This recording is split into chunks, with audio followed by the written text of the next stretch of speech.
Baik, saya akan menjelaskan tentang mengelompokkan tumbuhan ke dalam divisio berdasarkan ciri-ciri umum serta mengaitkan peranannya dalam kehidupan.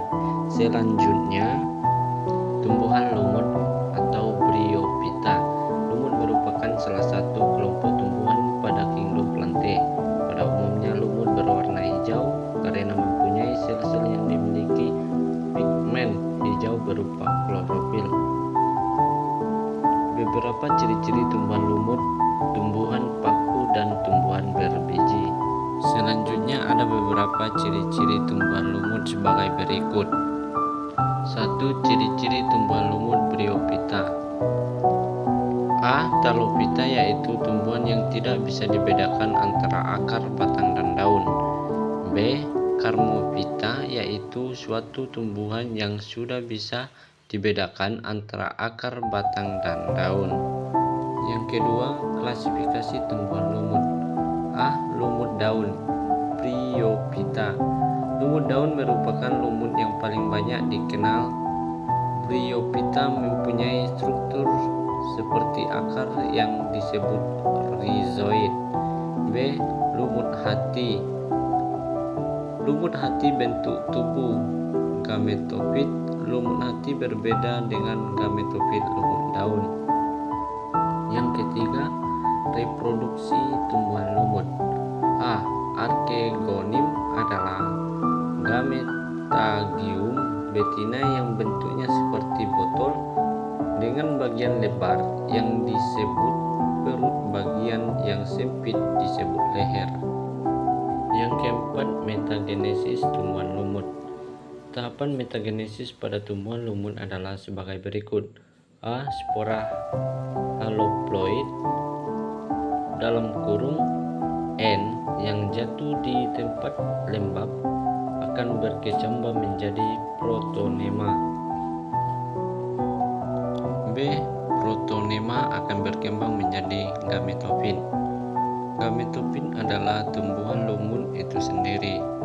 Gametofit akan menghasilkan antheridium N dan archegonium N. Yang kelima, peran lumut bagi kehidupan.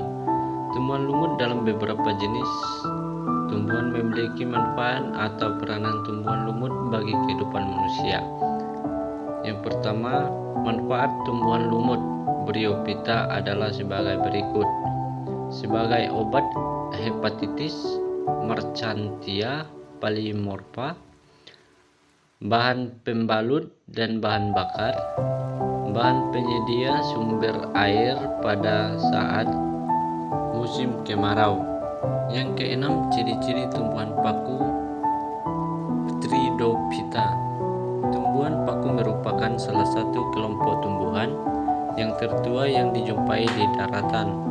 Ciri-ciri tumbuhan paku sebagai berikut. A. Sudah mempunyai akar, batang, dan daun yang jelas.